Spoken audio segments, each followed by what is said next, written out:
में जब जहाँ कंसंट्रेशन की बात होती है वहाँ मैं चुप हो जाता हूँ, क्योंकि मुझे नहीं पता, this is not a question that I should answer, because it is a मरीज को फर्क होता है, कुछ को हुआ मैं इस तरह से होगा, ये पार्ट हमारे हैं, but we are not good.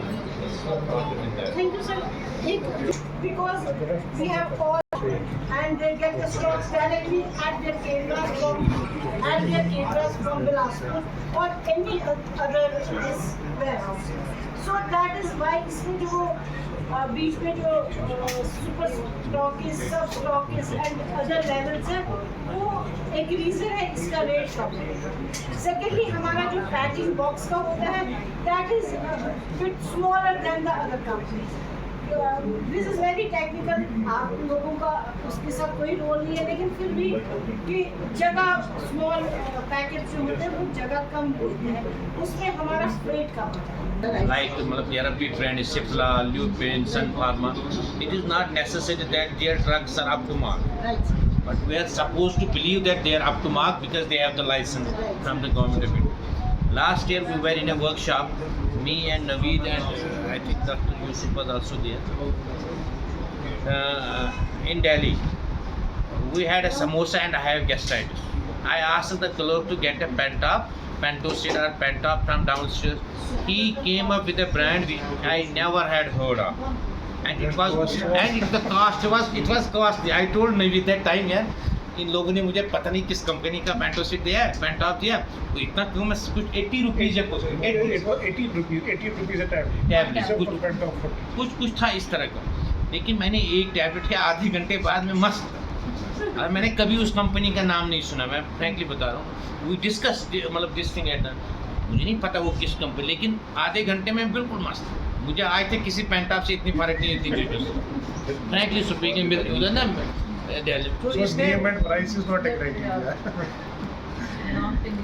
चलिए, thank you very much sir, thank you so much. Ma'am We are concerned. This is the setup of hospital. This is the Basically, आज डॉक्टर्स डे, उसके बारे में देखिए, आज हम यहाँ असेंबल हुए हैं सीडी हॉस्पिटल।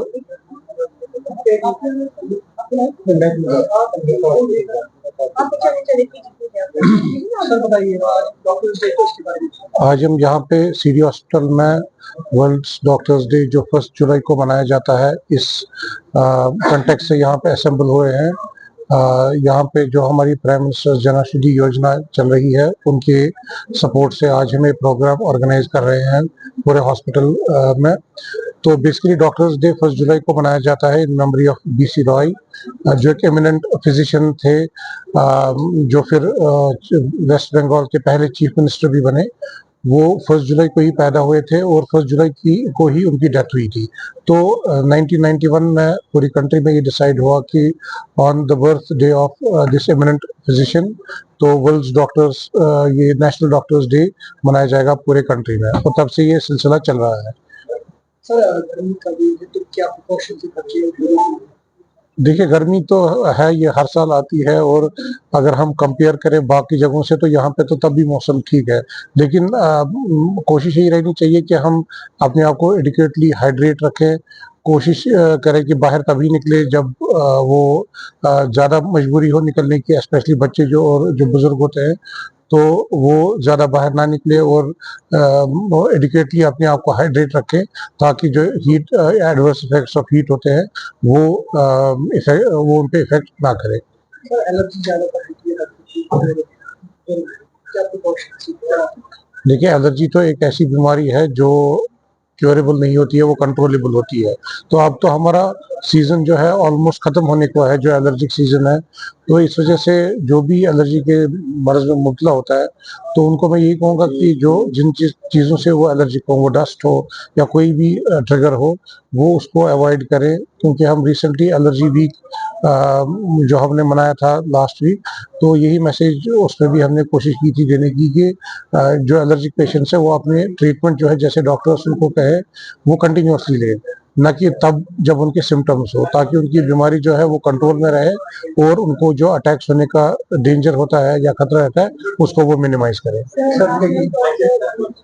पिछले एक महीने से अक्सर देखा जा रहा है कि कम कंटिन्यू है लोगों में और डॉक्टर्स की मेडिसिन खाने के बाद भी, लेकिन अभी भी उनको 15-15 डेज से कफ आ ही आ रहा है, एंटीबायोटिक खाते हुए एलर्जी खाते हुए। तो उन लोगों के लिए आपकी मैसेज क्या है हमारे बारे में? देखिए, ये जो होता है कफ के डिफरेंट वजूहात होते हैं। कफ बेसिकली बीमारी नहीं होती है, कफ बीमारी का सिम्टम होता है। तो इस वजह से कफ का पहले हमें रीजन देखना पड़ता है कि कॉज क्या है। अगर हम सीजन की बात करें तो जो एलर्जिक सीजन होता है हमारा, जिस टाइम ये पोलन वगैरह निकलते हैं या डस्ट वगैरह बहुत ज्यादा होता है, उस टाइम ज्यादातर पेशेंट्स हम देखते हैं कि वो कफ जो है ज्यादातर एलर्जिक कफ होता है। और ऑफ डेट जो हमने पिछले साल से जो वायरल इन्फेक्शन देखे, पोस्ट वायरल इन्फेक्शन तो खत्म हो जाता है, वायरस फीवर वगैरह सब कुछ खत्म हो जाता है, लेकिन हमने देखा है कि पेशेंट्स में खांसी जो है वो काफी प्रोलॉन्ग टाइम तक रहती है। इट इज प्रोबेबली जो हमारी एयरवेज होती है वो काफी सेंसिटाइज हो जाती है पोस्ट इन्फेक्शन, जिसकी वजह से थोड़ा भी ट्रिगर कुछ होता है तो उसकी वजह से खांसी परसिस्टेंट रहती है। लेकिन मेजॉरिटी ऑफ द केसेस में हमें देखा है कि ये सेल्फ लिमिटिंग खांसी है। आफ्टर अराउंड 3 to 4 वीक्स ये ऑटोमेटिकली खत्म हो जाती है। इसमें just symptomatic treatment in the form of maybe cough syrup और एंटी एलर्जिक लेना है ताकि इस पेशेंट के सिम्टम को रिलीफ मिले। बाकी जो कफ है वो ऑटोमेटिकली हमें देखा है कि 3-4 हफ्ते के बाद ऑटोमेटिकली चला जाता है। ये जो जिसके बारे में आप डिस्कशन कर रहे थे, दवाई इंफॉर्मेशन के बारे में, मतलब अक्सर अगर देखा जाए वो डरते ऐसे दवाई, उनके लिए क्या मैसेज? देखिए, ये जो ये ऐसे मरीज जो होते हैं जो क्रॉनिक बीमारी में मुबतला होते हैं, जैसे जिनको लाइफ लॉन्ग मेडिसिन लेनी पड़ती है, वो डायबिटीज हो, हाइपरटेंशन हो, सीओपीडी हो, एज्मा हो, इन पेशेंट्स को लाइफ लॉन्ग मेडिसिन पे जब लेनी पड़ती है तो इनका खर्चा काफी होता है मेडिकेशंस का। तो ये जो प्राइम मिनिस्टर जन औषधि योजना है, इसमें यही मेडिसिन जो मार्केट में अवेलेबल होती है ये at a very cheap rate मैसर होती है हॉस्पिटल्स में। एक लोगों में